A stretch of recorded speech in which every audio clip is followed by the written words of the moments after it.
సిద్దిపేట నుంచి తాజా పరిస్థితి. కెమెరా పర్సన్ స్వామి 6 టీవీ సిద్దిపేట. కోల్కతాలో జూనియర్ డాక్టర్పై జరిగిన అమానుష ఘటనపై నిరసనగా గత 4 రోజులుగా విజయవాడలో జూనియర్ డాక్టర్లు ధర్నా నిర్వహిస్తున్నారు.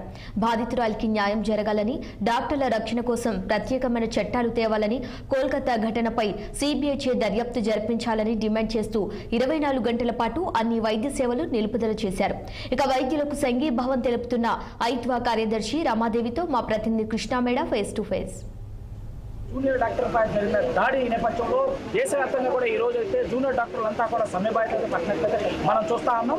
ఒక డాక్టర్ పైన ఇటువంటి అఘాయిత్యం జరగడం దేశవ్యాప్తంగా కూడా ఈ యొక్క పెద్ద దుమారం అయితే లేచిందని చెప్పాలి. ఈ నేపథ్యంలో విజయవాడలో కూడా డాక్టర్స్ అంతా కూడా ఈ దాడి జరిగిన కాడి నుంచి కూడా పెద్ద ఎత్తున నినాదాలు చేస్తూ డాక్టర్స్ పైన జరుగుతున్నటువంటి దాడులకు రక్షణ కల్పించాలని గత కొంతకాలంగా కూడా వీరంతా కూడా నిరసన అయితే వ్యక్తం చేస్తున్నారు. కానీ ఏ ప్రభుత్వం వచ్చినా కూడా దాడులు మాత్రం డాక్టర్స్ పైన ఆపలేని పరిస్థితి అయితే ఉంది.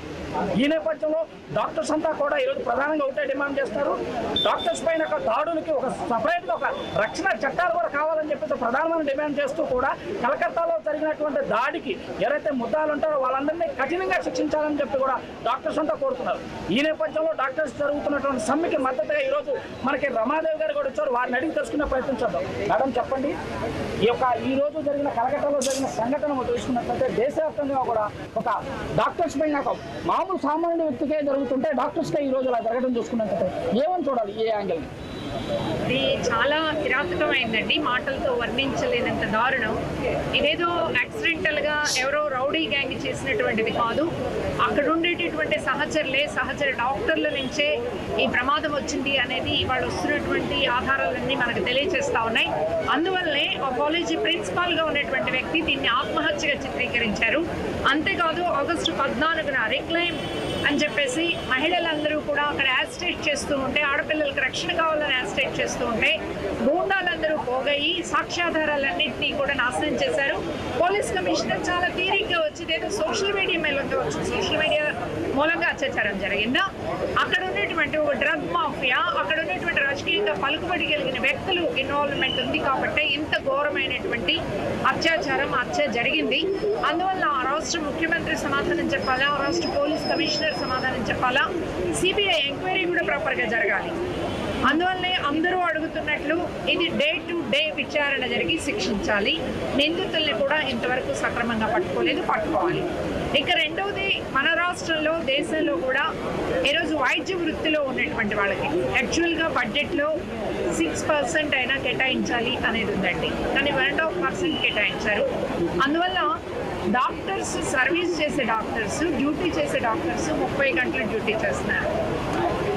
No rest.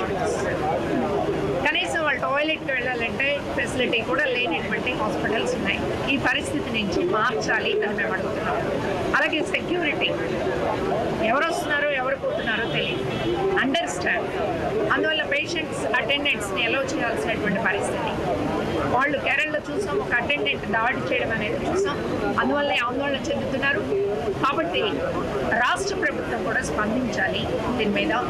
డాక్టర్స్ని వీళ్ళందరినీ కూడా పిలవాలి, విద్యార్థులను కూడా వాళ్ళ సమస్యలను పరిష్కారం చేయడానికి త్వరితంగా చర్యలు తీసుకోవాలని, ఈ స్టేల్మెంట్ని బంద్ చేయాలని మేము వీటన్నిటిని సీరియస్గా కన్సిడర్ చేయాలి. మామూలుగా ఇప్పుడు డాక్టర్స్ అంటే నైట్ డ్యూటీస్ ఉంటాయి చాలా వరకు, 24 hour డ్యూటీస్, 36 hour డ్యూటీస్, కొంతమంది 48 hour డ్యూటీస్ కూడా ఉంటాయి. ఈ డ్యూటీస్ చేస్తున్నప్పుడు వాళ్ళకి కొంచెం ప్రొటెక్షన్ కావాలి. వాళ్ళు నైట్ డ్యూటీస్కి బయటకు వెళ్ళి వస్తుంటారు, తర్వాత లేకపోతే ఒక హాస్పిటల్ నుంచి ఇంకో హాస్పిటల్కి బయలుదేరి అక్కడ పేషెంట్స్ ట్రీట్ చేస్తూ ఉంటారు. ఎందుకంటే ఇక్కడ మాకు డిఫరెంట్ హాస్పిటల్స్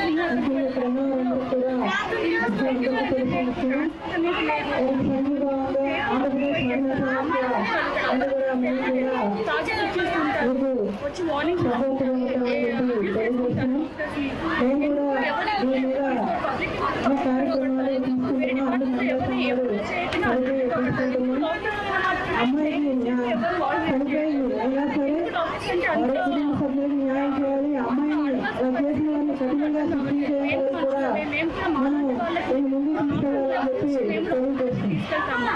ఇంత సర్వీస్ చేస్తున్నామంటే ఎటువంటి రెస్పాన్స్ రాకపోవడం బాధగా ఉంది.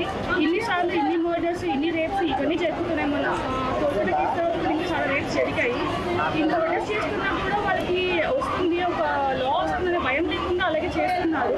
ఇది ఖండించాలంటే ఫస్ట్ జ్యుడిషియల్గా ఒకటి స్ట్రిక్ట్ లా పాస్ చేయాలి. అలా పాస్ చేస్తేనే ఇంకా ఏదైనా న్యాయం జరిగే అవకాశం ఉంటుంది. నేను ఇంకొక చిన్న విషయం మాట్లాడాలనుకుంటున్నాను. లిక్కర్ షాప్ దగ్గర కొనేటప్పుడు లైన్లో నుంచి ఉంటారు, వాళ్ళకి అదే సెన్స్ గవర్నమెంట్ హాస్పిటల్లో ఉండొచ్చు. అలాగే తాగేసి వచ్చినోడు లోపలికి వెళ్ళి ఫీమేల్ స్టాఫ్ని అందరినీ బెదిరిస్తాడు. దయచేసి మాకు సెక్యూరిటీ కల్పించండి, లిక్కర్ మీద ఉన్న కాన్సన్ట్రేషన్ దయచేసి హెల్త్ మీద కూడా పెట్టండి అని అంటున్నాను. ఇది జూనియర్ డాక్టర్లంతా కూడా ప్రధానంగా ఒకటే చేస్తున్నారు. డాక్టర్లపై నిరంతరమైన దాడి జరుగుతుంటే కొన్ని మాత్రమే బయటకు వస్తున్నాయి, మిగతా చాలా బయటికి రానిక పరిస్థితులతో ఉన్నాయి. డాక్టర్స్ ప్రొటెస్ట్ చేస్తున్నా కూడా ఆ ప్రొటెస్ట్ చేసిన డాక్టర్లందరూ కూడా తలలు పగలు కొట్టిన పరిస్థితి అయితే కోల్కతాలో మనం చూస్తున్నాం. అదేవిధంగా కూడా ప్రతి డాక్టర్ స్వేచ్ఛగా మహిళా డాక్టర్లే కాకుండా ఏదైతే మెన్స్ ఉంటారో డాక్టర్లు ఏదైతే ఉంటారో వారికి కూడా రక్షణ లేకుండా పోయింది. నైట్ టైం డ్యూటీలు చేసి ఇంటికి స్వేచ్ఛగా వెళ్ళలేని పరిస్థితి కనిపిస్తుంది అని చెప్పేసి మనతో కొన్ని ఉన్నటువంటి డాక్టర్స్ చెప్తున్న పరిస్థితి. ఇది వీడియో జర్నలిస్టు చిట్టితో కృష్ణమేడ, విజయవాడ జనరల్ హాస్పిటల్ నుంచి. పశ్చిమ బెంగాల్లో జూనియర్ మోసం చేసిన భర్త